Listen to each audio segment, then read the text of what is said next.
చీకటిలోకెళ్తున్న మమ్ములను వెలుగులోనికి నడిపించి రాజులైన యాజక సమూహముగా మీ కృపా కనికరమును మాకు అనుగ్రహింపచేసినందుకు స్తోత్రాలు.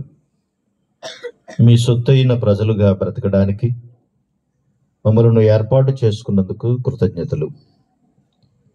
ఈ రాత్రి తిరిగి మరలా మీ ప్రియ బిడ్డలు సోదరులు ఆంజనేయులు గారిని, సహోదరి కరుణను మీరు ప్రేమించి మీరు అనుగ్రహింపచేసిన ఈ శ్రేష్టమైన సమయాన్ని బట్టి మీకు స్తోత్రాలు. నా తండ్రి, ఇప్పటి వరకు పాటల ద్వారా, వాక్య పఠనము ద్వారా, ప్రార్థనల ద్వారా మిమ్మల్ని స్తుతించుటకు, ఘనపరచుటకు మీరిచ్చిన సమయాన్ని అంతటిని బట్టి కూడా స్తుతిస్తూ మీ పక్షాన నిలబడినటువంటి నన్ను బలపరిచి, ప్రభా, మాకు అవసరమైన శ్రేష్టమైన సంగతులను మీరు మాకు వినిపించండి, మాతో మాట్లాడండి. అందరి హృదయములు ఎరిగిన దేవుడవు, పక్షపాతం లేని నమ్మదగిన వాడవు, ప్రతి హృదయ అంతరంగమును గ్రహించే గొప్ప నాదుడవు కనుక మీరు మాట్లాడండి ప్రభా. ప్రతి హృదయ నేత్రమును వెలిగించండి, మీరు మహిమ పొందమని క్రీస్తు యేసు నామములో అడుగుచున్నాము తండ్రి, ఆమేన్. ప్రియమైన దేవుని వల్లారా, చదవబడినటువంటి లేఖన భాగం రోమీయులకు రాసిన పత్రిక 5వ అధ్యాయంలో దేవుడు ఒక ఉన్నతమైనటువంటి ప్రణాళికను ఏర్పాటు చేయటం ద్వారా తన ఉద్దేశాలను మనకు తెలియజేస్తూ ఉన్నాడు. మనందరం ఒకనాడు ఉన్నటువంటి పరిస్థితి, ఒకనాడు మనం బ్రతికిన జీవన విధానం, ప్రస్తుతము అనేక మంది బ్రతుకుతున్నటువంటి స్థితిని అపొస్తలుడైన పౌలు గారి ద్వారా దేవుడు ఈ రోమా సంఘానికి రాస్తూ అద్భుతమైన విషయాలను ఇక్కడ వెల్లడించాడు. ఈ రాత్రి దేవుడు మనకిచ్చిన ఈ లేఖన భాగాన్ని బట్టి స్తుతిస్తూ కొన్ని సంగతులు వీటి నుండి మనము నేర్చుకుందాం, ఆలోచిద్దాం. రోమీయులకు రాసిన పత్రిక 5వ అధ్యాయం 5వ వచన భాగం నుండి నేను చదువుతున్నాను, దయచేసి చూద్దాం. ఎందుకనగా ఈ నిరీక్షణ మనలను సిగ్గుపరచదు, మనకు అనుగ్రహింపబడిన పరిశుద్ధాత్మ ద్వారా దేవుని ప్రేమ మన హృదయములో కుమ్మరింపబడి ఉన్నది. దేవుడు ఒక ఉన్నతమైనటువంటి స్థానాన్ని మనకు అనుగ్రహింపచేసి ప్రతివారి హృదయమును ఎరిగిన తన ప్రేమను బట్టి మన హృదయములలోనికి పరిశుద్ధాత్మ దేవుణ్ణి మనకు అనుగ్రహింపచేశాడు. అయితే ఒకనాడు ఉన్నటువంటి పరిస్థితిని జ్ఞాపకం చేస్తూ పరిశుద్ధాత్మ దేవుని యొక్క ఉన్నతమైనటువంటి ఉనికి, అందులో ఉన్న దేవుని ప్రేమ, తన యొక్క ఆలోచన విధానాలన్నింటినీ కూడా మనకు తెలియజేస్తున్నాడు. మూడు సంగతులు ప్రత్యేకించి ప్రాముఖ్యమైన వాటిగా ఇందులో ఉన్నాయి. అందులో మొదటి సంగతి జ్ఞాపకం చేస్తున్నాను 6వ వచనంలో, ఏలయనగా మనం ఇంకా బలహీనులమై ఉండగా క్రీస్తు యుక్త కాలమున భక్తిహీనుల కొరకు చనిపోయెను అని రాయబడింది. అంటే మనము బలహీనులుగా ఉన్నాము అని అక్కడ చెప్పబడింది. మనము అనేటువంటి విషయాన్ని నమ్మిన వారు, నమ్మని వారు, ఒకవేళ నమ్ముకున్నాం అనుకున్న వారు అందరికీ కూడా ఈ మాటలు వర్తిస్తాయి. అలాగే దైవ సంబంధమైనటువంటి విశ్వాసులుగా ఉన్నటువంటి వారికి కూడా ఈ మాటలు వర్తిస్తాయి. మనము బలహీనులము అనేటువంటి ఈ మాట ఎందులో బలహీనులమయ్యాము అని అంటే అక్కడే రాయబడింది, భక్తిహీనుల కొరకు చనిపోయాను అని. అంటే ఎందులో బలహీనులు అంటే భక్తిహీనులుగా అన్నాడు. భక్తిహీనత, ఇది తరచుగా మనం చాలాసార్లు ఈ మాటలు వింటూ ఉంటాం. భక్తిహీనతలో, లేదంటే భక్తి ముసుగులో, లేదంటే భక్తి లేనటువంటి పరిస్థితుల మధ్య బలహీనులమయ్యాము. అలాంటి బలహీనమైనటువంటి పరిస్థితి మధ్యలో క్రీస్తు తన యుక్త కాలములో భక్తిహీనుల కొరకు చనిపోయాడు అని రాయబడింది. అయితే దేవుని యొక్క ఉద్దేశాన్ని చూస్తే మనము బలహీనమైతే, బలహీనులుగా ఉన్నటువంటి మనలను దేవుడు ఎలా ఎన్నుకున్నాడు, అలాగే ఎందులో మనం బలహీనమయ్యాము అనే సంగతిని చూస్తే కొరింథీయులకు రాసిన మొదటి పత్రిక, ఈ బైబిల్ తెరిచి కొరింథీయులకు రాసిన మొదటి పత్రిక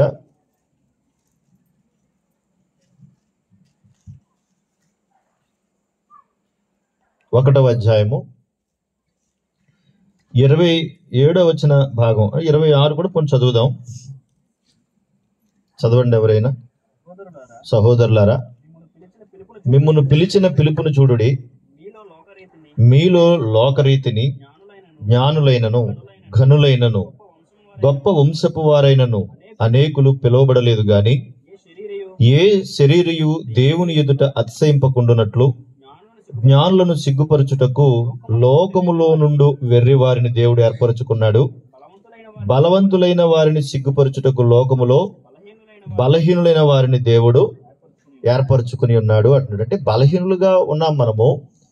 బలహీనులుగా ఉన్నటువంటి భక్తిహీనతలో బలహీనులుగా ఉన్నటువంటి మనలను దేవుడు ఎన్నుకున్నాడు అంటున్నాడు. అంటే ఎన్నుకున్నటువంటి ఉద్దేశం ఏంటంటే, బలహీనమైనటువంటి పరిస్థితులు చాలా సంగతుల్లో మనకు కనబడుతూ ఉంటాయి. వాటిని మచ్చుకు కొన్ని విషయాలు మాత్రమే మీకు నేను చెప్తాను. బలవంతులుగా ఉన్న వారిని ఏర్పరచుకోకుండా బలహీనులుగా ఉన్నటువంటి మనల్ని ఏర్పరచుకోవడానికి ప్రధానమైన కారణం ఏంటంటే, భక్తిహీనతలో చాలా ప్రమాదకరమైనటువంటి పరిస్థితులు ఉన్నాయి. అవి చాలా సందర్భాల్లో మనందరం మాట్లాడుకుంటూ ఉంటాం. అయితే మరికొన్ని సంగతులు నేను చెప్పి ముందుకు వెళ్తాను. ఇక్కడ ఒకసారి మనము 36వ కీర్తన మొదటి చరణాన్ని ఒకసారి చూడండి. 36వ కీర్తన మొదటి చరణం. భక్తిహీనుల హృదయములో అతిక్రమము దేవోక్తి వలె పలుకుచున్నది, వాని దృష్టి ఎదుట దేవుని భయము భక్తిగా లేదు అన్నాడు. అంటే భక్తిహీనులకు ఉన్నటువంటి పరిస్థితి ఏంటంటే, దేవుని భయము లేకుండా బ్రతుకుతారు అని. ఒకనాడు మనము కూడా అలా బ్రతికాం. 36వ కీర్తన మొదటి వచనం, మొదటి చరణాన్ని చదువుతున్నా. 36వ కీర్తన మొదటి చరణం. భక్తిహీనత అనేది చాలా ప్రమాదకరమైనది. అంతేకాకుండా భక్తి ముసుగులో, మనం భక్తి చేస్తున్నాం అనుకున్నటువంటి ముసుగులో దేవునికి విరుద్ధమైనటువంటి కార్యక్రమాలన్నీ చేస్తున్నాం. ఎందుకు అలా అంటే, పేరుకే మనం భక్తి అని అంటున్నాం కానీ అక్కడ రాయబడిన మాట, వారి హృదయములో అతిక్రమము దేవోక్తి వలె పలుకుచున్నదంటే, వారు అనుకున్నటువంటి సంగతిని, వారు ఏదైతే మనసులో అనుకుంటున్నారో అది దేవుని మాట ఇదే అని అనుకుని వాళ్ళు మాట్లాడతారు, వాళ్ళు బ్రతుకుతారు. కానీ వారి జీవితంలో ఏం లేదంటున్నాడు, వాని దృష్టి ఎదుట దేవుని భయం భక్తిగా లేదు. అంటే దేవుని భయం అయితే లేదు, కానీ భయం ఉన్నట్టుగా వెళ్ళిపోతున్నాం, భయం ఉన్నట్టుగా నడుచుకుంటున్నాం, కానీ దేవుని భయం లేదంటున్నాడు. ఇది ఎందులోనూ అంటే భక్తిహీనులు చేసేటువంటి పరిస్థితి అది. అలాగే 119వ కీర్తన 155వ చరణం కూడా చూడండి. అక్కడ కూడా మరొక మాట రాయబడి ఉంది. 155వ చరణం అమ్మ, 119వ కీర్తన. భక్తిహీనులు నీ కట్టడలను వెదుకుటలేదు గనుక రక్షణ వారికి దూరముగా ఉన్నది. అంటే వీళ్ళు ఏం చేస్తున్నారంటే, దేవుని యొక్క కట్టడలను వెదకట్లేదు, వీళ్ళకి అవసరం లేదు, వీళ్ళకి అవసరం లేదు. అందుకే యెషయా గారు కూడా అంటాడు, వారు కేవలము దైవ సంబంధమైన ఆలోచనలు పక్కకు పెట్టి లోకానుసారమైనటువంటి వాటిని ఆలోచిస్తూ ఉంటారు. అయితే వారి హృదయం మాత్రం ఎక్కడుందంటే, నాకు చాలా దూరంగా ఉంది అన్నాడు. నాకు చాలా దూరంగా ఉంది.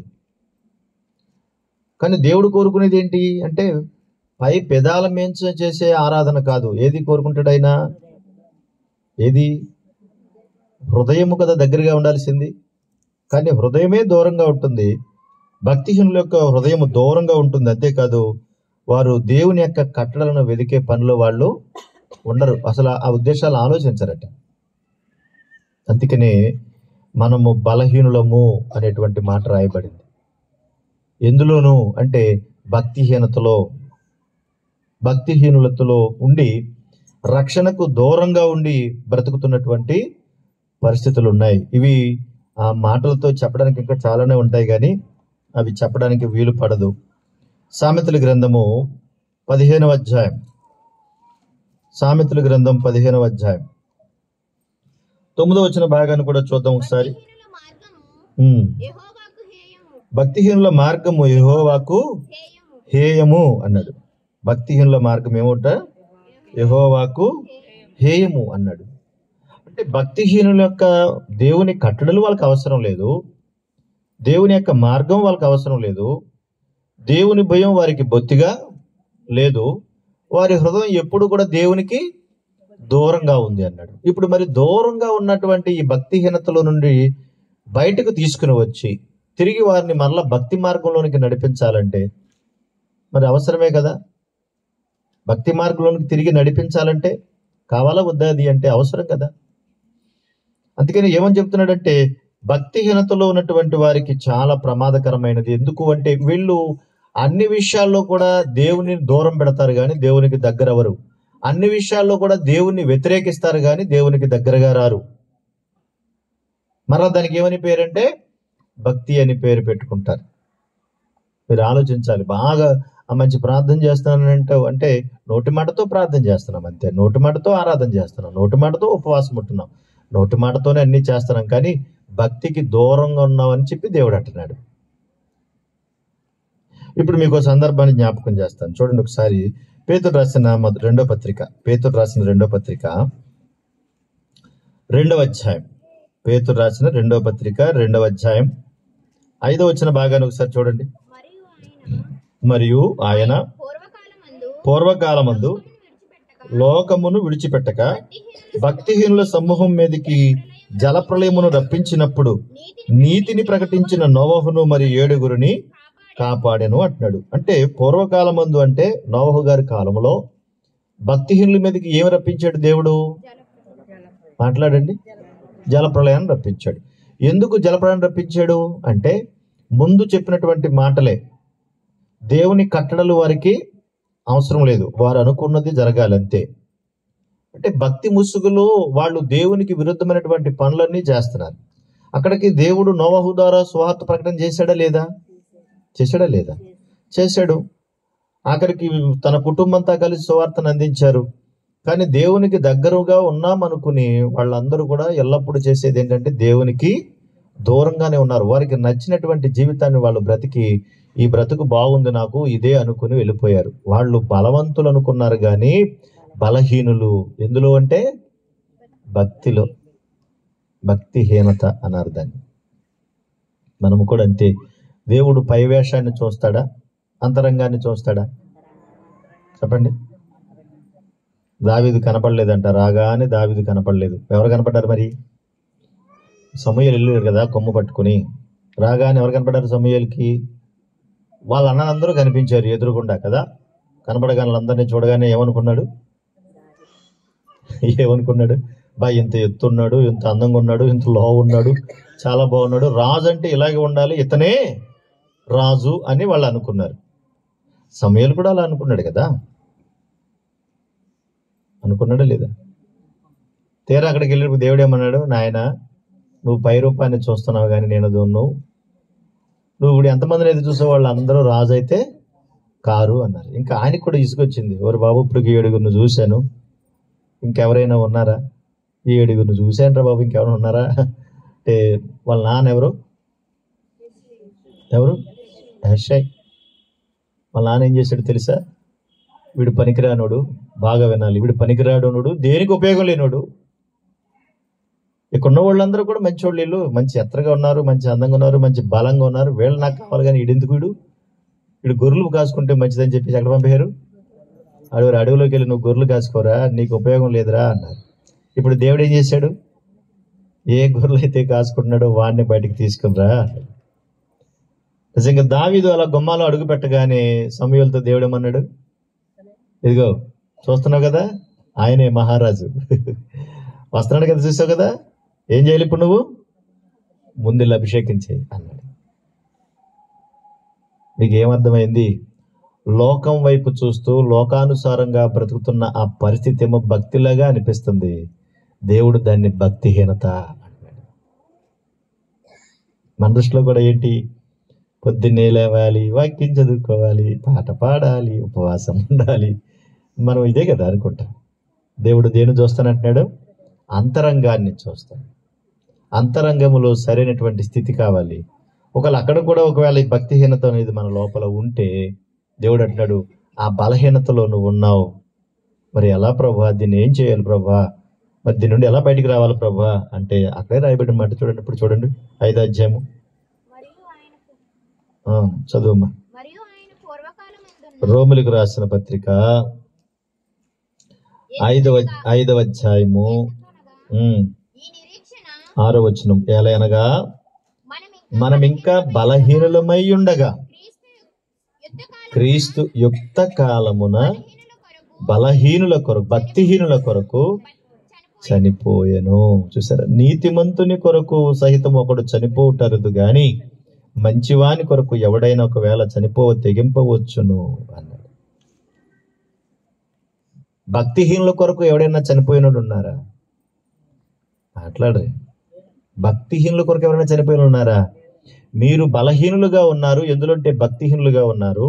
దేవునికి మీరు దూరంగా ఉన్నారు. కానీ దూరమైనటువంటి ఆ స్థితి నుండి మీ కొరకు ప్రాణం పెట్టడానికి నేను వచ్చానని చెప్పి యేసుక్రీస్తు ప్రభువారు ఏం చేశారంటే ఆయన భక్తిహీనుల కొరకు యుక్త కాలమున తన ప్రాణమును అర్పించాడట. ఇప్పుడు మీరు ఆలోచించండి, ఎవరైనా ఇప్పుడున్న పరిస్థితిని బట్టి, అప్పుడున్న పరిస్థితులు బట్టి ఎవరైనా ప్రాణం పెట్టేవారు ఉన్నారా? ప్రాణాలు తోడేసే వాళ్ళు ఉన్నారా?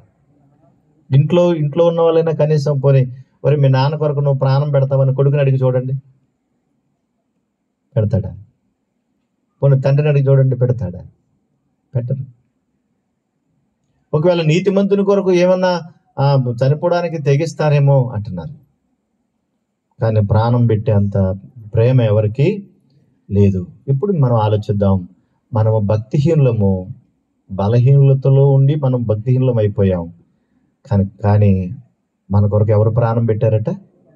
యేసుక్రీస్తు ప్రభువారు మనలను ప్రాణం పెట్టి భక్తిహీనులుగా, బలహీనులుగా ఉన్న మనలను భక్తిపరులుగా, బలవంతులుగా చేశాడు. Praise the Lord. అందుకనే చూడండి, లోకములో మీకు ఎన్నికలైనటువంటి మిమ్ములను బలవంతులైన వారిని సిగ్గుపరచుటకు ఎవరిని ఏర్పాటు చేసుకున్నాడు? అంటే లోకంలో మనం బలవంతులు అనుకున్నాం, అలా అనుకుని బ్రతికాం. కానీ దేవుడు మనల్ని ఏం చేశాడంటే, నువ్వు బలవంతుడు కాదు, బలహీనుడివి. బలహీనుడైనటువంటి నిన్ను నేను ఎన్నుకుని నీ కొరకు నా ప్రాణాన్ని అర్పించాను అంటాడు. అందులో నువ్వు నేను ఉన్నాం. ధన్యులమేనా కాదా? ధన్యులమేనా? కనుక దేవుడు ఆ కృపను మనకిచ్చాడు. దేవునికి మహిమ కలుగును గాక. తర్వాత అందులోనే 2వ మాట మరలా మనం చూద్దాం. చూడండి ఒకసారి 2వ మాట 8వ వచనంలో. అయితే దేవుడు మన ఎడల తన ప్రేమను వెల్లడిపరచుచున్నాడు. ఎట్లనగా మనం ఇంకనూ పాపులమై ఉండగానే క్రీస్తు మన కొరకు చనిపోయెను. ఎట్లా అంటున్నాడు? మనం ఇంకనూ పాపులమై ఉండగానే అంటున్నాడు. మనం ఇంకనూ పాపులమై ఉండగానే అంటాడు. అంటే ఏమైపోయాం మనము? మొట్టమొదటిగా బలహీనమయ్యాము, రెండవదిగా పాపులమయ్యామంటాడు. పాపపు స్థితి మనిషిని తినేస్తుంది. అసలు పాపపు స్థితి అన్నది సామాన్యమైనది కాదు. చాలా మంది ఏమంటారంటే, నేను ఏ పాపము చేయలేదు అంటారు. ఒకరికి అన్యాయం చేయలేదు, ఎవరిని దూషించలేదు, ఎవరిని ఏమనలేదు, అలాగనలేదు, ఇలాగనలేదు, ఏదో చెప్తా ఉంటారు. ఎక్కువ మంది మాట్లాడే మాట అంటే అసలు మేము ఏ పాపం చేయలేదు అంటారు, మేము పాపులం కాదు అంటారు. ఒకసారి మనంతట మనం ఆలోచిస్తే దేవుని మాట తప్పు ఎప్పుడూ కాదు. అవుతుందా? రోమిలికి రాసిన పత్రికలోనే 3వ అధ్యాయం 11వ వచన భాగాన్ని చూద్దామా? 3:11. నీతిమంతుడు లేడు, ఒక్కడునూ లేడు, గ్రహించువాడు ఎవడునూ లేడు, దేవుణ్ణి వెదకువాడు ఎవడునూ లేడు, అందరూ త్రోవ తప్పి ఏకముగా పనికిమాలిన వారు అయ్యారు అంటాడు. అందరూ త్రోవ తప్పి పనికిమాలిన వారు అయ్యారని దేవుడు అంటాడు. ఇప్పుడు దేవుడి మాట అబద్ధం కాదు కదా. నీతిమంతుడు లేడు అంటున్నట్టే స్వనీతిని సంపాదించుకోవడానికి మనకు నచ్చినటువంటి విధంగా మనం బ్రతుకుతూ ఉంటాం.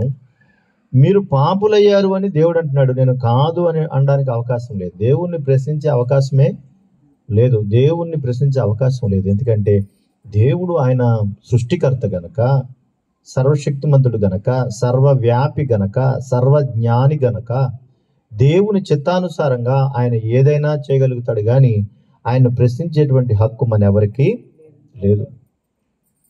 ఎందుకు అనంటే మనము కలగజేయబడ్డాం. ఆయన మనల్ని సృష్టించి కలగజేశాడు, మనం కలగజేయబడ్డాం. కాబట్టి దేవుణ్ణి ప్రశ్నించడానికి మనకు హక్కు లేదు. అలా చేయొచ్చు కదా, కొంతమంది చెప్తూ ఉంటారు, అలా అనొచ్చు కదా, ఇలా చేయొచ్చు కదా, అలా ఉండొచ్చు కదా, ఇలా ఉండొచ్చు కదా. అంటే నీ సొంత తెలివి జ్ఞానం దేవుని దగ్గర ఎప్పుడూ పనికిరాదు. మనం ఇలా మాట్లాడడానికి, మనం నడుచుకోవడానికి, మనం బ్రతకడానికి దేవుడు తన కృపను అనుకూల పరిస్తేనే మనం ఇలా బ్రతుకుతున్నాం. అక్కడే రాయబడింది 23 వచ్చిన భాగంలో 3:23 రోమపత్రికలో, ఏ భేదము లేదు, అందరూ పాపము చేసి దేవుడు అనుగ్రహించు మహిమను పొందలేకపోతున్నారు అన్నాడు. చాలమ్మా, ఏ భేదము లేదు, అందరూ అన్నాడు. ఏ భేదము లేదు అన్నాడు. అందులో ఏ భేదము లేదు. అందులో కులం గాని, మతం గాని, ప్రాంతం గాని ఏ భేదము లేదు. అందరూ ఏం చేస్తున్నారు అంటున్నాడు? పాపమే చేస్తున్నాడు. అందుకే మీరు పాపులమై ఉన్నారు, మీరు పాపులై ఉన్నారు, మీరు పాపులై ఉన్నారు అంటున్నాడు. ఏం చేసామని మమ్మల్ని పాపులు అంటారు మీరు అని అనుకోవచ్చు. మరి మనం ఆ స్థితిలో నుంచే కదా వచ్చాం. ఎఫెసీ పత్రిక 2వ అధ్యాయం 1వ వచనం చూడండి.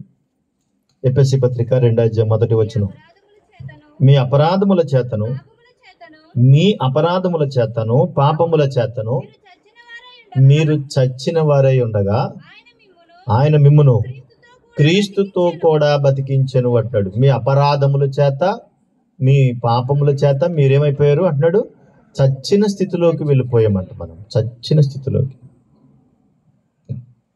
మనకున్న లిస్ట్ చెప్పమంటే బోల్డ్ అంత చెప్తాం. మనం పైకి కనిపించినంత వరకు అందరం నీతిమంతురాళ్లే కాదా? మాట్లాడరే. పైకి కనిపించనని చెప్పు మన అందరం అలాగే ఉంటాం. ఒకవేళ దేవుడే గనక మన నిజ స్వరూపాన్ని ఎదురుగుండా పెట్టి చూపిస్తే అసలు మనం ఎన్ని లోపాలు మన లోపల కనపడతా ఉంటాయో, ఎన్ని లోపాలు కనిపిస్తూ ఉంటాయో. ఒకసారి కొన్ని మచ్చుకు దేవుడు వాక్యం దగ్గరకు వచ్చి, మరి నా దగ్గర పాపం ఉందని అంటున్నావు కదా, ఏముందంటే కొన్ని సంగతులు మచ్చుకు ఒకవేళ ఆయన అడిగామనుకోండి, ఆయన చెప్పే సంగతులు చాలానే ఉంటాయి. చూడండి ఒకసారి తిమోతికి రాసిన 2వ పత్రిక 3వ అధ్యాయం 1వ వచన భాగం నుండి కొన్ని విషయాలు అక్కడ రాశాడు మనకు తెలియడం కోసం. చూడండి, చదవండి. తిమోతికి రాసిన 2వ పత్రిక 3వ అధ్యాయం 1వ వచనం, అంచె దినములలో అపాయకరమైన కాలములు వచ్చునని తెలుసుకునుము. ఎలయనగా మనుషులు స్వార్థ ప్రియులు అన్నాడు. మనుషులు ఎవరట? స్వార్థ ప్రియులు అన్నారు. స్వార్థం లేని మనిషి భూమి మీద ఉంటాడా? అసలు ఉంటాడా? మాట్లాడేటి నా అనే స్వార్థం లేని వాళ్ళు ఎవరైనా ఉంటారా? మా నాపు నన్ను కూడా లెక్కెట్టుకోండి. అందులో ఇది నాది, నా వాళ్ళు అనే స్వార్థం లేకుండా ఉంటారు ఎవరైనా ఉంటారంటే ఎవరు ఉండరు భూమి మీద. ప్రతి వారికి ఆ స్వార్థం అనేది, ఈవెన్ అన్నదమ్ముల్లో, అక్క చెల్లెల్లో, కుటుంబాస్తుల్లో ఉంటుందా? బిడ్డల దగ్గర కూడా ఉంటుంది, పిల్లల దగ్గర కూడా నా అనే స్వభావం ఉంటుందా? పెళ్ళకు ముందు ఏమంటాడంటే మా అమ్మ మా నాన్న అంటాడు. పెళ్ళైన తర్వాత అమ్మ నాన్న నా పోద్ది. అలా చూస్తారేంటి? కాదా? పెళ్ళవనంతకు వరకు ఏమంటారు? మా అమ్మ మా నాన్న. పెళ్ళైన తర్వాత మా పోద్ది, అమ్మ నాన్న. అంటే అక్కడి నుంచి తనకు కుటుంబం ఏర్పాటు చేస్తాడు దేవుడు. ఒక కుటుంబం వస్తుంది. ఆ కుటుంబం వచ్చిన తర్వాత తన స్థితి అంతా మారుతుంది. కాబట్టి ఇప్పటి వరకు అమ్మ నాన్న, ఆ తర్వాత తన భార్య, తన పిల్లలు, తన కుటుంబం అంటాడు. అది స్వార్థమే. అది మంచిదేనా? మాట్లాడేటి మంచిది కదా. మరి ఎందుకు పెళ్లి చేసినా మంచిది కాకపోతే? అది మంచిదే. అది అతి భయంకరమైనది కాదు అది. కానీ నేనే బ్రతకాలి, పక్కవాడు బతకూడదు. నేనే జీవించాలి, పక్కోడు బతకూడదు. నేనే బాగుండాలి, పక్కోడు నాశనం అయిపోవాలి. ఇది భయంకరమైన స్వార్థం. అది అతి ప్రమాదకరమైన స్వార్థం. అర్థమవుతుందా? కనుక ఈ స్థితి కలిగిన వాళ్ళు భూమి మీద ఎవరు లేరు. కంపల్సరీగా స్వార్థప్రియులు ఉన్నారు, ధనాపేక్షులు అన్నాడు. ధనం అంటే ఆశ లేనటువంటి వాళ్ళు ఉన్నారా అంటే అబ్బో కోకోలలుగా ఉన్నారు. లేనోళ్ళు ఉన్నారా? ఉన్నోళ్ళు ఉన్నారా? అందరూ ధనాపేక్షల్లోనే. బింకములాడువారు, అహంకారులు, దోషకులు, తల్లిదండ్రులకు అవిధేయత. ఎవరన్నప్పుడు అసలు మీ అమ్మని నాన్న బాగా చూసుకోరా అని ఎవరికైనా చెప్పారంటే కొట్టి చంపేస్తారు మనల్ని. ఇప్పుడు చెప్పడానికి లేదు. అమ్మనే నాన్న చూసుకోని చెప్పకూడదు, కొట్టి చంపేలా అని చెప్పాలంట. అసలు ఇంకేం చెప్పకూడదట. చెప్పామంటే తప్పు. ఈ భయంకరమైన పాపాలన్నీ అందులో కనబడుతున్నాయి. ఇంకా ఏమంటున్నాడు? కృతజ్ఞత లేనివారు, అపవిత్రులు, అనురాగరహితులు, అతి ద్వేషులు, అపవాదకులు, అజితేంద్రియులు, క్రూరులు, సజ్జనద్వేషులు, ద్రోహులు, మూర్ఖులు, గర్వాంధులు, దేవుని కంటే సుఖానుభవం ఎక్కువగా ప్రేమించువారు, పైకి భక్తి గల వారి వలె ఉండియు దాని శక్తిని ఆశ్రయించని వారునై ఉన్నారంట. పైకి భక్తి నటించేస్తున్నారంట, కానీ లోపల భక్తి అయితే లేదంటండి. ఇన్ని కార్యక్రమాలన్నీ లోపల ఉన్నాయి. అందుకే దేవుడు ఏమంటున్నాడంటే ఏ భేదము లేదు, అందరూ ఏం చేస్తున్నారు? పాపము చేసి మాట్లాడు, దేవుని మహిమను పొందలేకపోతున్నారు. నీతిమంతుడు లేడు, ఒక్కడు కూడా లేడు అంటున్నాడు.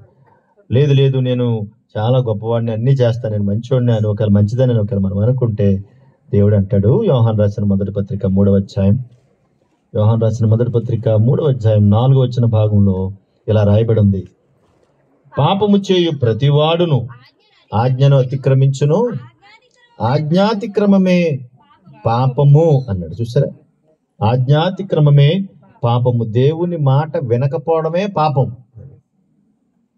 ఇవన్నీ కాదండి, ఇవన్నీ తర్వాత అంటే దేవుని మాట వినకపోవడమే పాపం, దేవుణ్ణి వ్యతిరేకించడమే పాపం, సృష్టికర్తను దూషించడమే పాపం, వ్యతిరేకించడమే పాపం, నమ్మకపోవటమే పాపం, ఆయన మనసును బాధ పెట్టడమే పాపం. లేదండి లేదండి ఇవన్నీ మేము చేయట్లేదండి, ఇవన్నీ మేము మంచిలో అంటే ఆయన మాటను అతిక్రమించకూడదు అన్నాడు. ఎలా అనగా మనం ఇంకా ఏమైపోయి ఉన్నామంటే పాపము చేసేటువంటి పరిస్థితిలో ఉన్నామంటున్నాడు. ఇంకా అక్కడే ఉన్నటువంటి మాట కూడా చూడండి, ఆజ్ఞాతిక్రమమే పాపము, పాపములను తీసివేయుటకు ఆయన ప్రత్యక్షం ఆయనని మీకు తెలియను అన్నాడు. 8వ వచనంలో అపవాది మొదటి నుండి పాపము చేయుచున్నాడు గనక పాపము చేయు ప్రతివాడు ఎవరంటండి? పాపము చేయు ప్రతివాడు అపవాది సంబంధి. ఎవరంట? అపవాది సంబంధి. అంటే ఇలా పాపం చేయడానికి ప్రణాళికను ఏర్పాటు చేసుకుని ఒక వ్యక్తిని, ఒక మనిషిని పాపాత్ముడిగా తీర్చిదిద్దడానికి సిద్ధంగా ఉండి కంకరం కట్టుకున్నవాడు ఎవడంటే అపవాది. వీడు మొదటి నుండి ఏం చేస్తున్నాడంటే పాపాన్నే చేస్తున్నాడు. కాబట్టి వాడి ఉద్దేశం ఏంటంటే మనుషులందరిని ఏం చేయాలంటే పాపాత్ములుగా తీర్చిదిద్దాలి. అలా తీర్చిదిద్దాలంటే మనుషులందరినీ ఏం చేయాలి? ఇప్పుడు మనుషులందరూ కొట్టుకుని చావాలంటే ముందు కులాలను మతాలను రెచ్చగొట్టాలి. అవునా? ఇప్పుడు రాజకీయ పార్టీలు కూడా చూడండి, మొత్తం అన్ని ఏమైపోయినంటే కులాల వారీగా, మతాల వారీగా విభజించేస్తున్నారు, లెక్కలు కడుతున్నారు, విభజన చేస్తున్నారు. ఈ ప్రకారంగా వారు లబ్ధి పొందాలని వారు ఆలోచన చేస్తున్నారు. మనుషుల్ని విడదీశారు. వీడు మనుష్య కాదా, వీడు మానవుడా కాదా, వీడు అసలు రక్తం కలిగినోడేనా కాదా, ఇవేమీ లేదు. మనమే ఇలాగ ఆలోచిస్తున్నాం. కానీ చూడండి, మనం పీల్చే గాలికి ఏ రక్త సంబంధం ఉంది? మనం నిల్చున్నటువంటి నేలకి ఏ బంధం ఉంది? ఏ కులపోడైనా ఏ మతముడైనా ఈ నేల మీద నిలబడాలి, ఈ గాలిని పీల్చాలి, ఈ ఆహారాన్ని తినాలా వద్దా? అబ్బే వాళ్ళ పండితే నేను తినండి అంటాకేమనుందేంటి? నీ దగ్గర పనిచేసేవాడు ఏ కులపోడు, ఏ మతమోడు, మీ దగ్గర ఉన్నవాడు ఏ ప్రాంతమోడు? నిజంగా ఆలోచిస్తే ఇవన్నీ దేవునికి విరుద్ధమైన కార్యక్రమాలుగా కనిపిస్తూ ఉన్నాయి. మరలా మనం ఏమంటామంటే నాకు ఏ పాపము తెలియదండి. నేను ఎప్పుడు ఏమనలేదంటే పళ్ళెత్తు మాట. ఏం మాట? పళ్ళెత్తా పన్నెత్తా?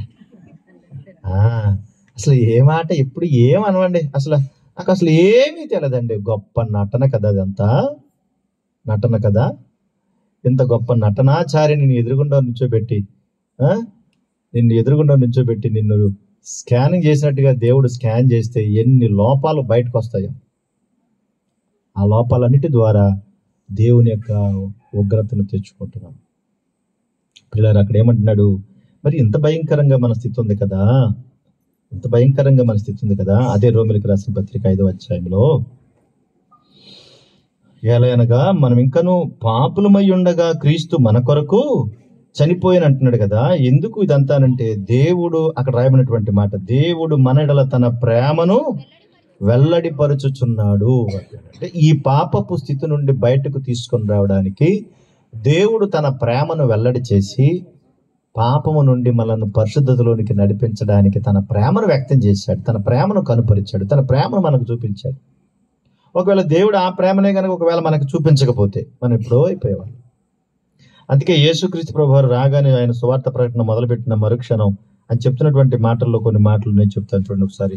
మత్తయి సువార్త 9వ అధ్యాయం 12వ వచన భాగాన్ని ఒకసారి చూడండి. మత్తయి సువార్త 9వ అధ్యాయము 12వ వచన భాగంలో ఇలా రాయబడి ఉంది. ప్రభు చెప్పిన మాట, ఆయన ఆ మాట విని రోగులకే గాని ఆరోగ్యము గలవారికి వైద్యుడక్కర్లేదు కదా, అయితే నేను పాపులనే పిలవచ్చుతుని గాని నీతిమంతులను పిలవ రాలేదు అన్నాడు. అంటే ఆయన రావడం చెప్పడం అన్ని విషయాల్లో కూడా నేను నీతిమంతులను పిలవడానికి రాలేదు, ఎవరిని దిగో పాపుల్ని పిలవడానికి వచ్చాను. కారణం ఏంటి అని అంటే ఏ భేదము లేదు, అందరూ ఏం చేశారు?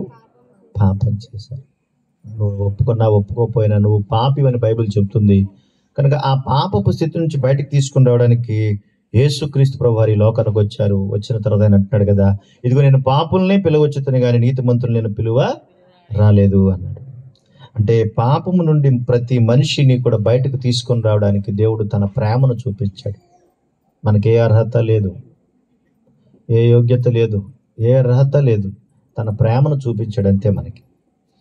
కనుక ఆ ప్రేమను చూపించినప్పుడు ఆయన ప్రేమలో ఒక ఆయన ఇలా మాట్లాడుతున్నాడు. ఒకసారి మనందరికీ తెలిసిన మాట చూడండి. లూకా సువార్త 19వ అధ్యాయం మొదటి వచ్చిన భాగం నుండి మనం చూస్తే మనకు తెలిసినటువంటి సందర్భం ఒక 2-3 మాటలు జ్ఞాపకం చేస్తాను.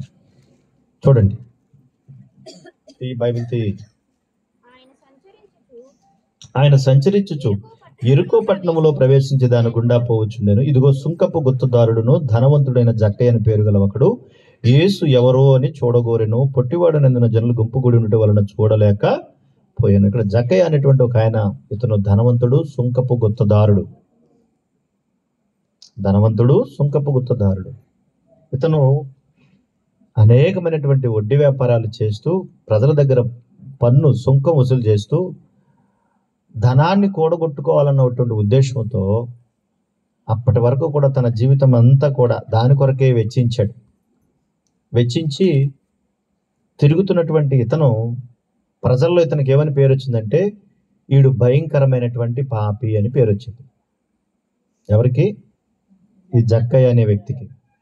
ఇతడు భయంకరమైనటువంటి పాపి కాబట్టి ఇతని దూరం పెట్టాలి అని అనుకున్నప్పుడు యేసుక్రీస్తు ప్రభువారు ఆ ప్రాంతం గుండా వెళ్తున్నప్పుడు అందరూ కూడా ఆయన చూడడానికి వస్తున్నారు, అందరూ వస్తున్నారు. అయితే ఇతనికి ఏమని పేరు వచ్చిందండి? పాపి అనేటువంటి పేరు వచ్చింది కదా.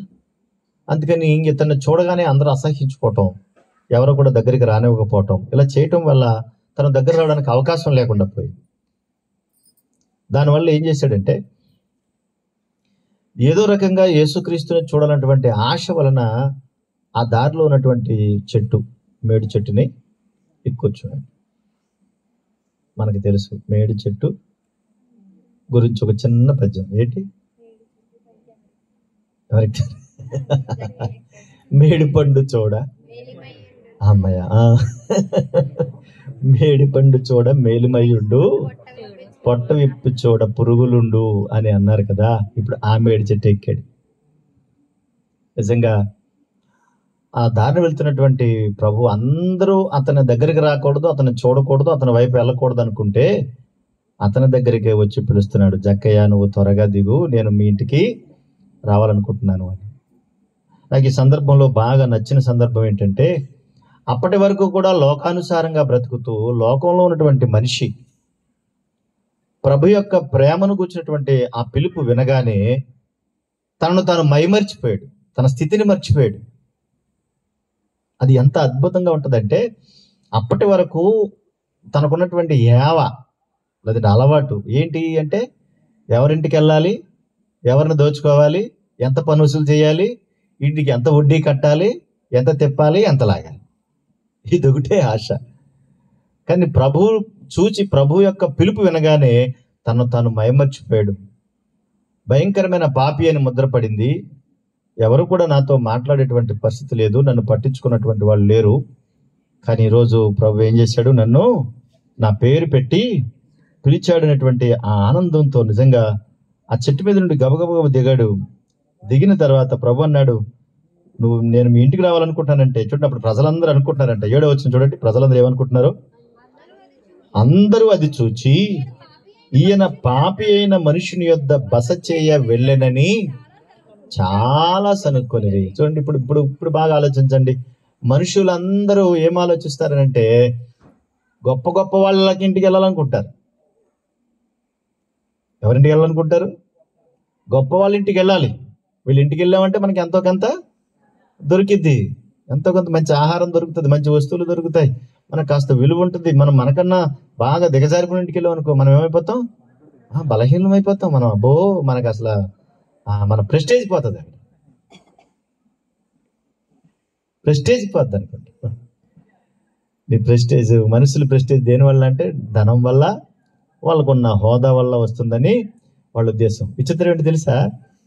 ఇప్పుడు ఎలక్షన్ వస్తుంది కదండి, ఒక నెగ్గాడు అనుకోండి, నెగ్గిన ఇల్లు ఎలా ఉంటుంది తెలుసా? అసలు ఇంకా జనం వచ్చేస్తారు, దండలు వేసేవాళ్ళు, సన్మానాలు చేసేవారు, చప్పట్లు కొట్టేవారు, గోల్ చేసేవాడు. ఓడిపోయిన ఇల్లు చూడు ఎలా ఉంటుంది? ఓడిపోయిన ఇల్లు ఎలా ఉంటుంది? అసలు ఒకరైనా గుమ్మెక్తాడా? ఈ గుడ్డ తీసుకుని నెత్తి మీద తీసుకుని అయ్యో అని ఏడుస్తూ కూర్చుంటారు. అంటే దేని చూసి వస్తారు అక్కడికి అంటే ఆ పదవును చూసి పొలోమని వస్తూ ఉంటారు. పదవులు లేనిటికి ఎవరిని వెళ్తాడా? ఇది కూడా అంతే. బైబిల్లో ఏం రాయబడిందంటే సామెతల గ్రంథంలో ఉంటుంది, అవన్నీ అవసరం లేదు. కానీ పేదవాడు అందరికీ దూరం అయిపోతాడట. పేదవాడు అందరికీ దూరం అయిపోతాడంటండి. అసలు ఎవరు దగ్గర రారంటండి. తన చుట్టుపక్కలందరికీ కూడా అసహ్యంగా ఉంటాడంటండి. ఎవరు? పేదవాడు. అంటే ఎవరిల్లా కానీ ఎవరింటికి వెళ్తారంటండి? ఏం లేదు, నువ్వు మీ ఇంటికి వచ్చినప్పుడల్లా మంచి కమ్మటి చేపల పులుసు వేసి పెట్టి చూడు, చుట్టుపక్కలందరూ ఎప్పుడు వస్తారు? నీ ఇంటికే వస్తారు. ఎందుకు?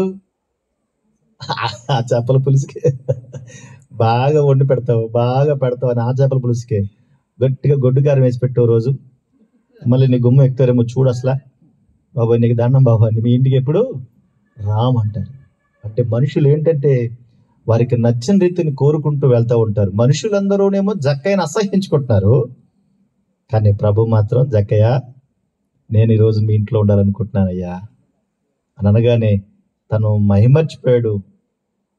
నేను పాపిని కదా, పాపినైనా నా ఇంటికి నా ప్రభు వస్తాడా? ఏదో అలా చెట్టుకి జస్ట్ చూసి వెళ్ళిపోదాం, ఆయన చూస్తే చాలు నా జన్మదినం అయిపోద్దని నేను అనుకుంటే ఆయన ఏమంటున్నాడు? మీ ఇంటికే వస్తానంటున్నాడు. ఏమి భాగ్యం నాకు అని ఆయన అనుకుంటే ప్రజలందరూ అనుకుంటారంట, చీ ఇలాంటి వాడి దగ్గరికి ప్రభు వెళ్తాడా? కానీ ఆ జక్కయ్య మాత్రం ఇంటికి ఆహ్వానించి ఇంట్లో పెట్టిన తర్వాత ఆయన మాట్లాడినటువంటి మొట్టమొదటి మాట చూడండి, ఏం మాట్లాడుతున్నాడో చూడండి. జక్కయ్య నిలువబడి 8వ వచనంలో ఆయన ఇంటికి వెళ్తానన్న మాటను బట్టి మొట్టమొదటిగా జక్కయ్య మాట్లాడిన మాట చూడండి. ఇదిగో ప్రభువా, నా ఆస్తిలో సగం పేదలకు ఇచ్చుచున్నాను. నేను ఎవని యొద్ద నేను అన్యాయముగా దేనినైనా తీసుకుని నీడలా అతనికి 4 గంతలు మరలా చెల్లింతునని ప్రభుతో. అసలు ఎప్పుడైనా వచ్చి కనీసం అప్పుడు కూడా జక్కయ్య, ఇప్పటి వరకు జరిగింది ఏదో జరిగిపోయింది జక్కయ్య, ఇక నుంచి నువ్వు పాపం చేయొద్దు, మరి జాగ్రత్తగా ఉండు, మంచిగా బతుకు, ఇదే చివరి వార్నింగ్ నీకు, మరలా ఇలా చేసావు అనుకో మరి చూసుకో, మరి జాగ్రత్త అని చెప్పాలి కదా. మనమైతే ఏం చెప్తాం? ఇదిగో ఇదే నీకు లాస్ట్ వార్నింగ్, మళ్ళీ ఇలా చేసావంటే మరి కుదరదు, మరి కాళ్ళు కలిపేస్తాను నీకు. మనమైతే రకరకాల వార్నింగ్లు ఇచ్చేస్తూ ఉంటాం. కానీ ప్రభు ఎందుకు చెప్పలేదు తెలుసా? తను పశ్చాత్తాపంతో కృంగిపోయాడు జక్కయ్య. పశ్చాత్తాపంతో కృంగిపోయిన మనసుతో, ప్రభువా నేను ఎవని యొద్దైనా తీసుకున్న దాన్ని బట్టి, అన్యాయంగా తీసుకున్న దాన్ని బట్టి నేను ఏం చేశాను? సగం ఏం చేస్తాను? సగం పేదలకు ఇచ్చేస్తాను, మిగతాది ఏం చేస్తున్నాను? 4 గంతలు మరలా చెల్లించేస్తాను. ధర్మశాస్త్ర ప్రకారంగా చెప్తున్నాడు. ధర్మశాస్త్ర ప్రకారంగా ఎవరైనా అన్యాయంగా తీసుకుంటే తిరిగి 4 గంతలు మరలా వాళ్ళకి చెల్లించేయాలి. ఆ మాట చెప్తున్నాడు. ప్రభు ఏమని అన్నాడంటే ఏమనలేదు. వెంటనే ప్రభు ఏమంటున్నాడు చూడండి. అప్పుడు అందుకు యేసు, ఇతడును అబ్రహాము కుమారుడే, ఎందుకనగా నేడు ఈ ఇంటికి రక్షణ. అంటే ఇంటికి రక్షణ ఎప్పుడు వస్తుంది? నీ ఇంటికి హృదయపూర్వకమైనటువంటి రక్షణ ఎప్పుడు వస్తుందో తెలుసా?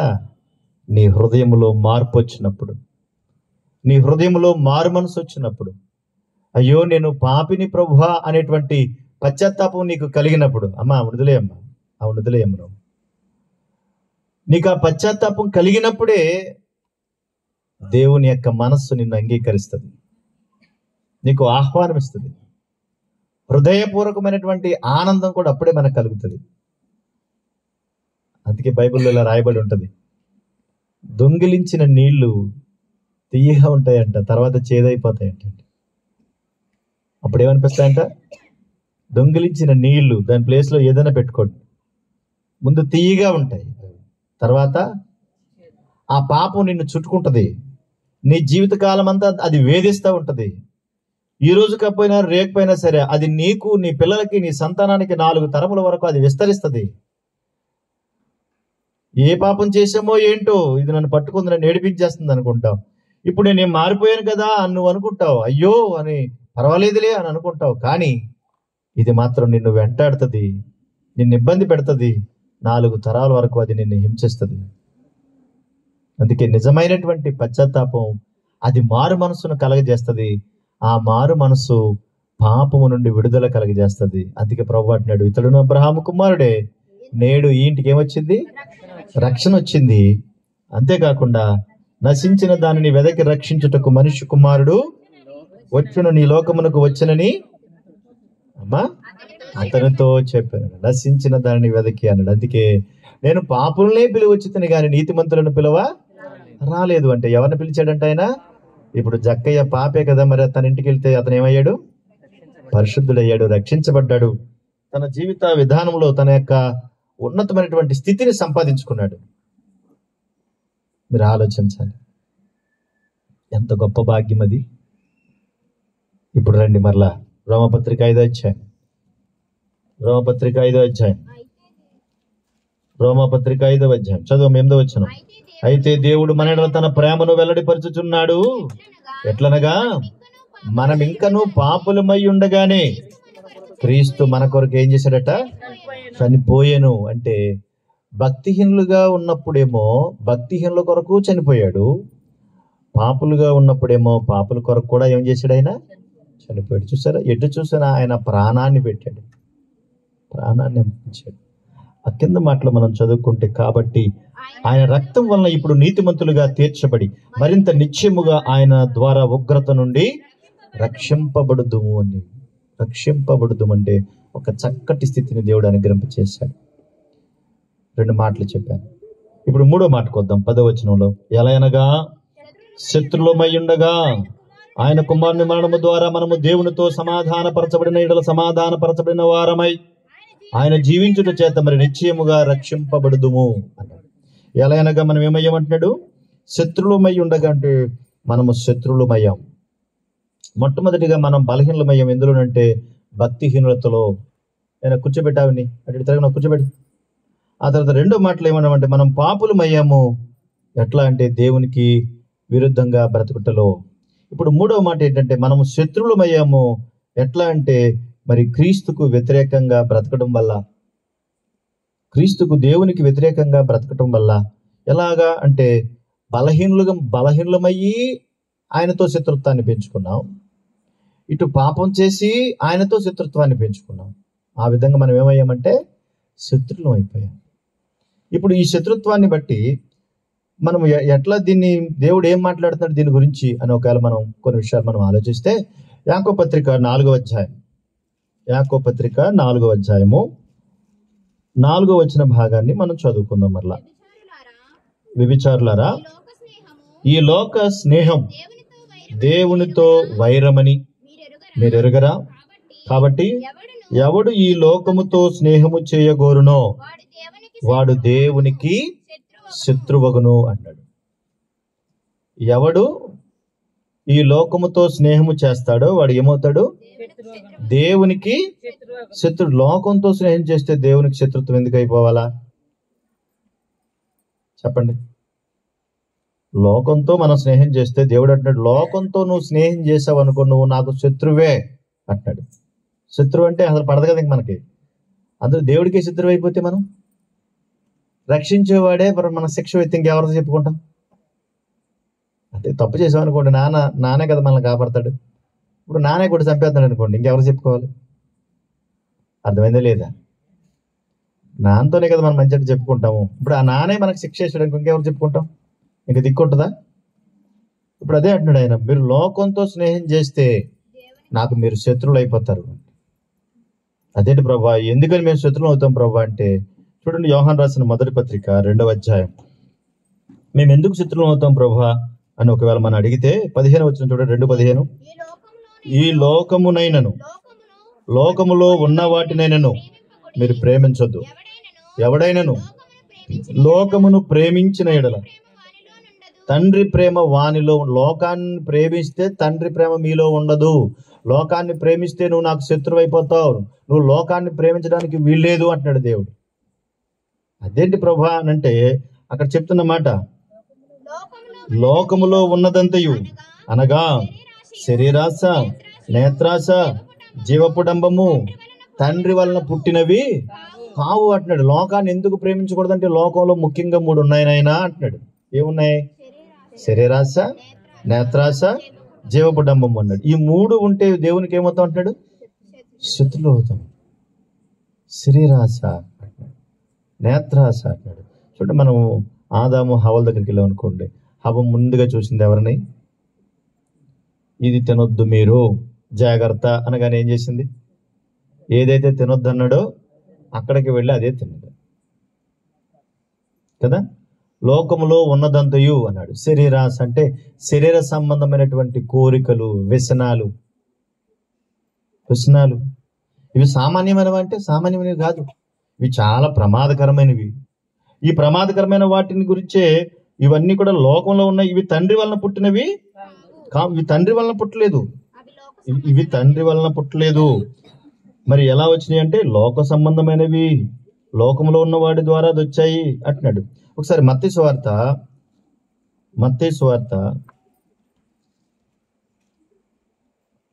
5వ అధ్యాయం.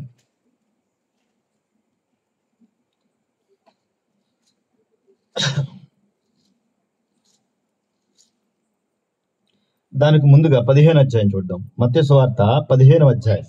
మత్తయి సువార్త 15వ అధ్యాయము 18 వచ్చిన భాగం. నోట నుండి బయటకు వచ్చినవి హృదయంలో నుండి వచ్చినవి ఏ మనిషిని అపవిత్రపరచనని మీరు గ్రహింపరా? దురాలోచనలు, నరహత్యలు, వ్యభిచారాలు, వేశ్యాగమనములు, దొంగతనములు, అబద్ధ సాక్ష్యాలు, దేవదోషములు హృదయము నుండే వచ్చును. అంటే ఇవన్నీ ఎక్కడున్నాయి? లోకంలో ఉన్నాయి కదా. ఇవన్నీ లోకంలో ఉన్నాయి కదా. లోకములో ఉన్నదంతా అన్నాడు. శరీరాశ, నేత్రాశ, జీవపుడము అంటే బాగా సంపాదించాలి, బాగా తినాలి, బాగా తాగాలి, అంతనే. ఇంకేమన్నా? రాజకీయ పార్టీలు కూడా చూడండి, ఒకడేమో మందు తగ్గించేస్తాడంట, బాగా తాగండి మీరు అంటున్నాడు. ఇంకొకడేమో మరి అంటే మానేమని చెప్పట్లేదు, ఎక్కడ చూసినా తాగండి తాగండి అని చెప్తున్నారు. అంటే జనాలందరూ నాశనం అయిపోవడం కావాలి వాళ్ళకి. చూడండి ఒకసారి మత్తయి సువార్తలోనే 6వ అధ్యాయము చూడండి. మత్తయి సువార్త 6వ అధ్యాయము 19. భూమి మీద మీ కొరకు ధనమును కూర్చుకొనవద్దు. అంటే ఏ భూమి మీద ధనాన్ని కూర్చుకోవద్దు అంటే ఎక్కడ సంపాదించుకోవాలని ఆశపడుతున్నాడు మనిషి అంటే ఈ లోకంలోనే. అంటే ఇక్కడే ఉండిపోవాలి, ఇక్కడే సంపాదించుకోవాలి, ఇక్కడే బాగా ఉండాలి. అంటే బాగా సంపాదించుకోవాలి, ఇక్కడే కట్టుకోవాలి, ఇక్కడే సంపాదించుకోవాలి, ఇక్కడే వస్తువాహనాలు సంపాదించుకోవాలి అని అనుకున్న కారణం ఏంటంటే ఇక్కడే నేను ఉండిపోతాను అనేటువంటి ఉద్దేశం. భూమి మీద శాశ్వతమైనది ఏది? ఏముంది అమ్మా? ఏముంది? మాట్లాడండి. మరి భూమి మీద శాశ్వతమైనది ఇది పలానది శాశ్వతంగా ఉంటుందండి, ఇది ఇలాగే ఉంటుందండి అని చెప్పండి చూద్దాం. ఒక్క వస్తువు చూపించండి, ఉందా ఏదన్నా అంటే? ఏమీ లేదు. ఏదో ఒక రోజు ఇదంతా ఏమైపోద్ది అంటే అంతమైపోద్ది, ఏదో ఒక రోజు వెళ్ళిపోతుంది. ఒకవేళ భూమి అలాగే ఉంటది అని అంటే కనుక, ఒకవేళ భూమి అలాగే ఉంటుందంటే కనుక నువ్వు ఉంటావా?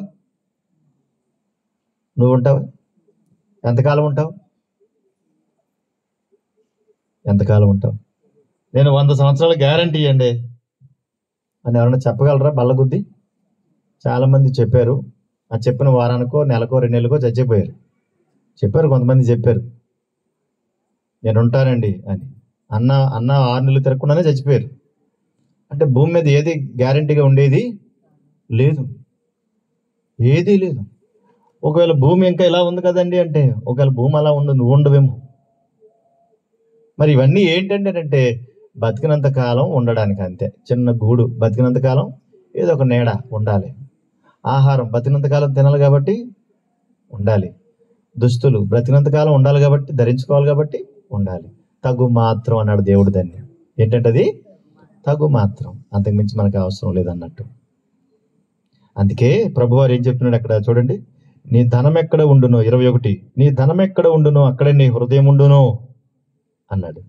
ఆ తర్వాత 24, ఎవడును ఇద్దరు యజమానులకు దాసుడిగా ఉండలేడు, అతడు ఒకరిని ద్వేషించి ఒకరిని ప్రేమించును, లేదా ఒకరిని పక్షంగా ఉండి ఒకరిని తృణీకరించును. మీరు దేవునికి సిరికి దాసులుగా ఉండలేరు. అంటే ఏంటన్నమాట, లోకాన్ని ప్రేమించే వాళ్ళందరూ కూడా దేని ప్రేమిస్తున్నారంటే ధనాన్ని ప్రేమిస్తున్నారు, వస్తు వాహనాలను ప్రేమిస్తున్నారు. ఈ లోకంలో తను చూసుకుంటూ, తన భోగభాగ్యాలను చూసుకుంటూ ఆనందపడుతూ ఇది నాకు శాశ్వతం అనుకుని దీని కొరకు బ్రతుకుతున్నారు. అందుకే దేవుడు అంటున్నాడు, ఈ లోకం కొరకు బ్రతికి లోకాన్ని ఆశిస్తే నువ్వు నాకు శత్రువు అవుతావు అని. అందుకే మళ్ళీ చెప్తున్నాడు అక్కడ చూడండి, 25 వచనం, ఏమి తిందుమో ఏమి త్రాగుదుమో అని మీ ప్రాణమును గూర్చేయనను, ఏమి ధరించుకుందామో అని మీ దేహమును గూర్చేయనను చింతింపకుడు. ఆహారము కంటే ప్రాణమును, వస్త్రము కంటే దేహమును గొప్పవి కావా? గొప్పవి కావా? నువ్వు ధరించుకోవాలంటే నువ్వు ఉండాలి కదా, నువ్వు తినాలంటే నువ్వు ఉండాలి కదా, కనుక ఇదంతా నా దగ్గర ఉంది కదా అంటాడు. లోకాన్ని ప్రేమిస్తే మనుషులు ఏమవుతారు అంటున్నాడు, దేవునితో వైరం, దేవునితో శత్రుత్వం అంటాడు. అలాగే శత్రువులు అయ్యాం మనందరం. అలాగే మనం ఏమయ్యాం?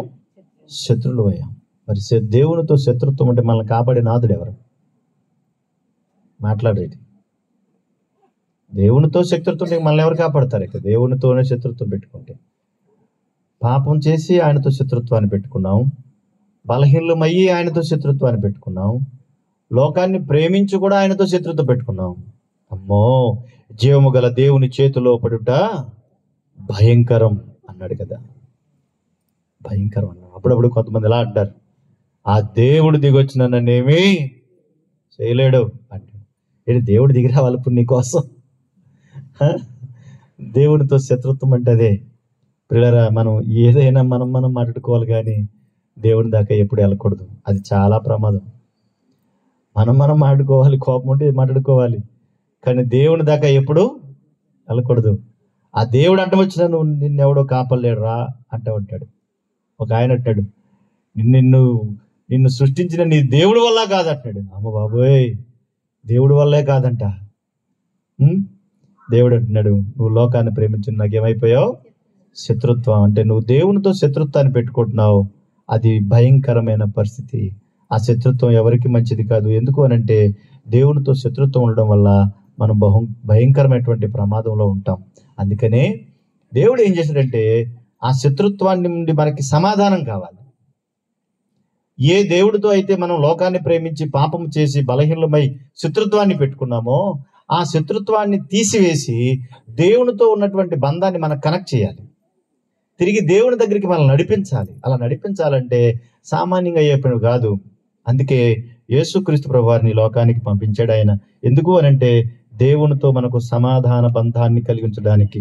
ఆ ప్రభువారు ఇప్పుడు ఏం చెప్తున్నారు చూడండి. ఇప్పుడు మత్తయి సువార్త 5వ అధ్యాయం, 43వ వచనం చూడండి. ఇప్పుడు 43వ వచన భాగం, నీ పొరుగువాన్ని ప్రేమించి నీ శత్రువును ద్వేషించమని చెప్పినటువంటి మాట మీరు విన్నారు కదా. అంటే ఇదిగో శత్రువు, నువ్వు నాకు శత్రువు అయ్యావు, నువ్వు నాకు శత్రువైన దాన్ని బట్టి నేను అగ్నిగుడానికి పంపిస్తానని దేవుడు అంటే ప్రభు అంటున్నాడు, ఆ శత్రు యొక్క స్థితిని మార్చి మీరు విన్నారు కదా, నేను మీతో చెప్పినది ఏమనగా మీరు పరలోకమందున్న మీ తండ్రికి కుమారులై ఉండునట్లు మీ శత్రువులను ప్రేమించండి, మిమ్మల్ని హింసించు వారి కొరకు ప్రార్థన చేయండి. చూడండి, దేవుని దగ్గర ఉన్నటువంటి శత్రుత్వాన్ని ప్రభు మార్చడానికి ప్రయత్నం చేస్తున్నాడు. ఒక చక్కటి మంచి విషయాలు చెప్తున్నాడు. ఇదిగో మనుషులతో మీరు శత్రుత్వం కాదు, లోకంతో మీ శత్రుత్వం కాదు, దేవునితోనే మీరు ఇవన్నీ చేసి శత్రుత్వాన్ని పెట్టుకుంటున్నారు, జాగ్రత్త. కనుక మిమ్మల్ని ప్రేమించే వారిని మీరు ప్రేమించడం కాదు, కానీ ఇదిగో మీ శత్రువులు మీరు ఏం చేయాలి? ప్రేమించండి, వారి కొరకు మీరు ఏం చేయాలంటున్నాడు? ప్రార్థన చేయండి అంటున్నాడు. ఇప్పుడు మీరు బాగా ఆలోచించాలి. నిజమేనండి, మరి ప్రభువు శత్రుత్వాన్ని తీసివేసి మనల్ని కాపాడాలన్న ప్రయత్నం ఆయన చేస్తున్నాడు. నిజమే. కానండి, నేను యేసు ప్రభువుని నమ్ముకున్నానండి, మా ఇంట్లో వాళ్ళందరూ నన్ను వ్యతిరేకిస్తున్నారండి. నేను యేసు ప్రభువుని నమ్ముకున్నందుకు మా వాళ్ళందరూ తిడుతున్నారండి. పెడుతున్నారండి. మరి ఎట్లా అండి? మరి ఒక సేవకుడు ఆయన జీవితంలోనే, ఆయన అగ్రకులంలో నుంచి వచ్చినటువంటి ఆయన, వాళ్ళ అమ్మగారికి భయంకరమైనటువంటి జబ్బు చేస్తే వాళ్ళ నాన్న ప్రతిరోజు ఆమెను బాగా కొట్టేవాడట. కొడుతూ ఉంటే ఆమె ఏడుస్తూ ఉండేది, పిచ్చి పిచ్చిగా ఉండేది, కొడుతూ ఉండేది.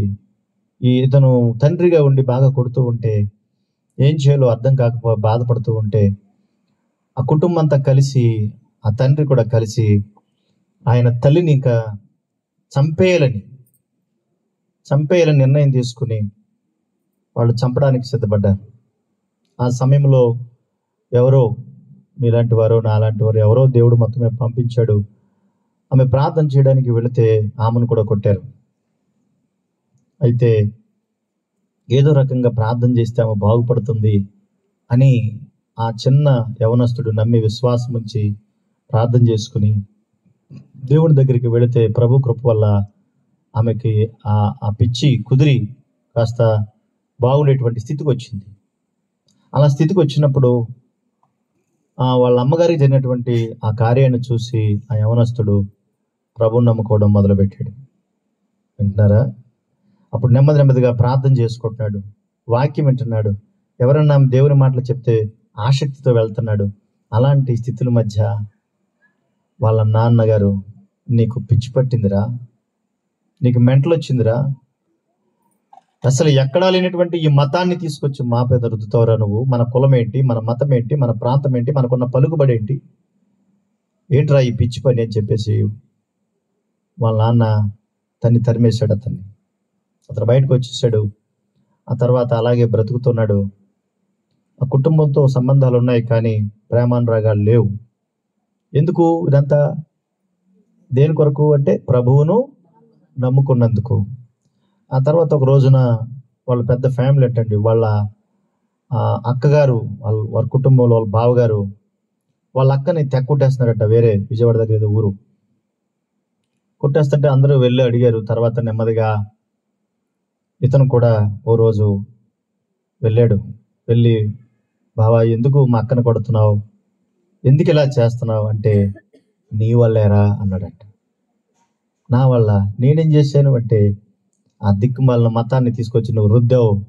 మీ అక్క రోజు ప్రార్థన చేసేస్తుంది, ఇంట్లో ఏం చేస్తుంది, ప్రార్థన చేసేస్తుంది. నువ్వు చెప్పవంట, కొట్టిహాడు నా అక్కని, తెగ బాధేశాడు. మరి నేనేం చేశాను అంటే, అక్క ఎన్ని శ్రమలు వచ్చినా నువ్వు ప్రభుని విడిచిపెట్టొద్దు, నువ్వు ప్రార్థన చేసుకో అని చెప్పావంట. నేను ఎన్ని కొడుతున్నా కానీ ఇది మాత్రం వదలతలేదు, ప్రార్థన మాత్రం మానతలేదు అని చెప్పి అన్నాడు. నిజంగా ఆ ఫ్యామిలీ అంతా అతన్ని నానా బాధలు పెట్టారు, హింసలు పెట్టారు. విచిత్రం ఏంటో తెలుసా? వాళ్ళ అమ్మగారు మెంటల్గా ఉన్నప్పుడు అందరూ చంపేయాలనుకున్నారు, వాళ్ళ అమ్మగారు బాగుపడినప్పుడు అందరూ మెంటలోళ్ళు అయ్యారు. చూడండి ఎంత విచిత్రం. ఆశ్చర్యం ఏంటో తెలుసా? ఇప్పుడు ఆయన పెద్ద సేవకుడు, ఆ యవనస్తు ఇప్పుడు పెద్ద సేవకుడు అయ్యాడు, సేవ చేస్తున్నాడు. ఆ రోజున మా అమ్మని, మా నాన్న, మా పిల్లలందరూ కూడా నన్ను ఎక్కడ ఏం జరిగినా సరే నీ వల్లే అనేవారంట. నీ వల్లేరా అనేవారంట. ఎక్కడ ఏం జరిగినా సరే, ఎవడన్నా చచ్చిపోతే నీ వల్లే చచ్చిపోయాడు అనేవారంట. ఎవరికైనా రోగం వస్తే నీ వల్లే రోగం వచ్చింది అనేవారంట. అలాంటి స్థితి నుండి ఈ రోజున దేవుడు అద్భుతాన్ని చేసి నిలబెట్టాడు. పిల్లలు ఆలోచించాలి. లోకాన్ని ప్రేమించి దేవునితో శత్రుత్వం పెట్టుకుని బ్రతికినప్పుడు అందరూ ప్రేమించారు. ఇప్పుడు దేవుణ్ణి ప్రేమించి లోకాన్ని శత్రువాన్ని చేసుకుని బతుకుతుంటే అందరూ విరోధులు అవుతున్నారు. అది ఇంట్లో వాళ్ళు కావచ్చు, వీధిలో వాళ్ళు కావచ్చు. ఒక మాట మీకు చెప్తాను, మనకి కూడా ఆ మాట అవసరం. ఒకసారి చూద్దాం ఆ మాట. మత్తయి సువార్త 10వ అధ్యాయం 34 వచ్చిన భాగం చూద్దాం ఒకసారి. 34, నేను భూమి మీదకు సమాధానం పంపవచ్చునని తలంచుకుడి, ఖడ్గమునే గాని సమాధానం పంపుటకు నేను రాలేదు. యేసుక్రీస్తు ప్రభు వారంటే అందరూ అనుకునేది ఏంటంటే, సమాధానము కలగజేస్తారని మీరు అనుకుంటున్నారు కానీ నా వల్ల మీకు సమాధానం కాదు, ఖడ్గమే అన్నాడు. అంటే అన్ని మీరు శ్రమలు భరించాల్సిందే, మీరు ఇబ్బందులు ఎదుర్కోవాలి. ఎలా ప్రభు అంటే, ఒక మనిషినికి వాని తండ్రికి వాని కుమార్తెకు, ఒక మనుషునికి వాని తండ్రికి, కుమార్తెకు ఆమె తల్లికి కోడలకి ఆమె అత్తకి విరోధము పెట్టవచ్చి తిని ఒక మనిషిని ఇంటి వారే అతనికి శత్రువులవుదురు. చూసారా, ఇప్పుడు ప్రభువుని అంగీకరించడం వల్ల ఇంట్లో వాళ్ళందరూ ఏమయ్యారట? శత్రువులు అయిపోయారు. భర్త నమ్ముకుంటే భార్య నమ్ముకోదు, భార్య నమ్ముకుంటే భర్త నమ్ముకోడు, భార్య భర్తలు నమ్ముకుంటే బిడ్డలు నమ్ముకోరు. దీనివల్ల ఏమవుతుందంటే శత్రుత్వం ఉంటుంది. దేవుడు అవును అంటే ఇతను కాదంటాడు, దేవుడు అవును అంటే ఇది కాదంటది. ఇప్పుడు ఏమైపోయిందంటే, నా మాట కాదంటావా, నా మాట విననంటావా, నాకన్నా దేవుడు ఎక్కువైపోడంటావా అని ఆ రోజున చాలా హింసలు పెట్టారు, బాధలు పెట్టారు. పిల్లలు మీరు ఆలోచించాలి, లోకాన్ని ప్రేమిస్తే నువ్వు దేవునికి శత్రువు అవుతావని దేవుడు అంటున్నాడు. ఇప్పుడు దేవుణ్ణి ప్రేమిస్తే లోకానికి ఏమవుతున్నాం? శత్రువు అవుతున్నాం, ఇంట్లో వాళ్ళతో సహా. ఎందుకు అంటే దేవుడు మంచి చేయమంటే లోకం చెడు చేస్తుంది, చెడు చేస్తుంది. అర్థం చేసుకునే ఆ మనసు కూడా తక్కువ. ఒకసారి మనసు పెట్టి ఆలోచించుడు. అసలు ఎందుకు ప్రభువుని నమ్ముకోవాలి, ఎందుకు బైబిల్ని చదువుకోవాలి, ఎందుకు, అసలు ఏముంది ఇందులో, అసలు ఏంటిది?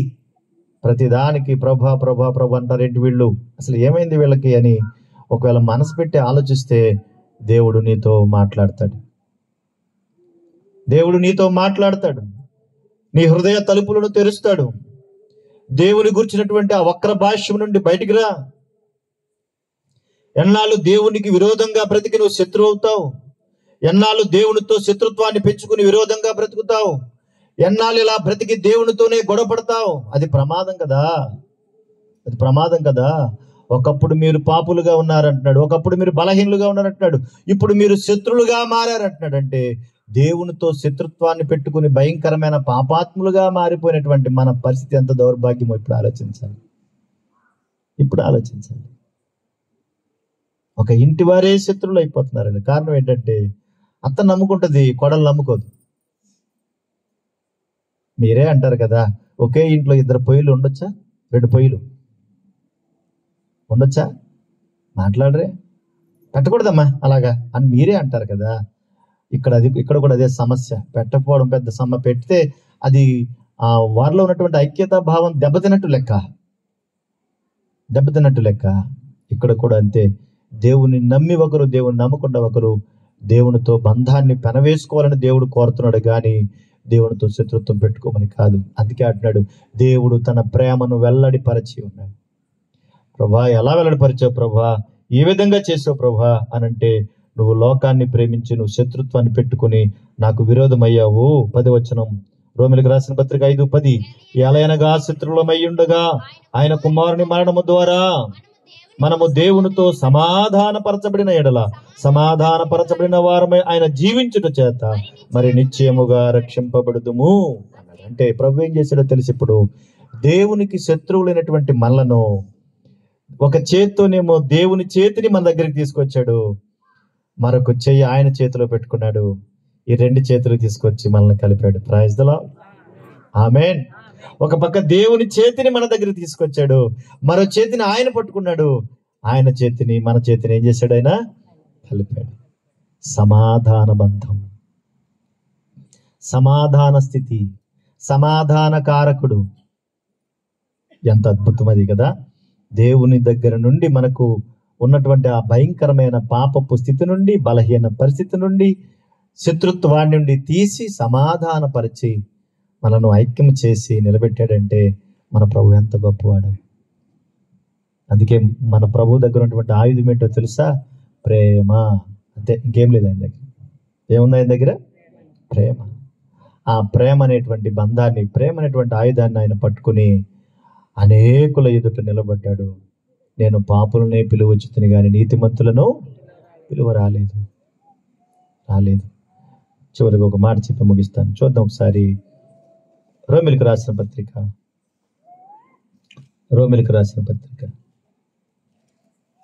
6వ అధ్యాయం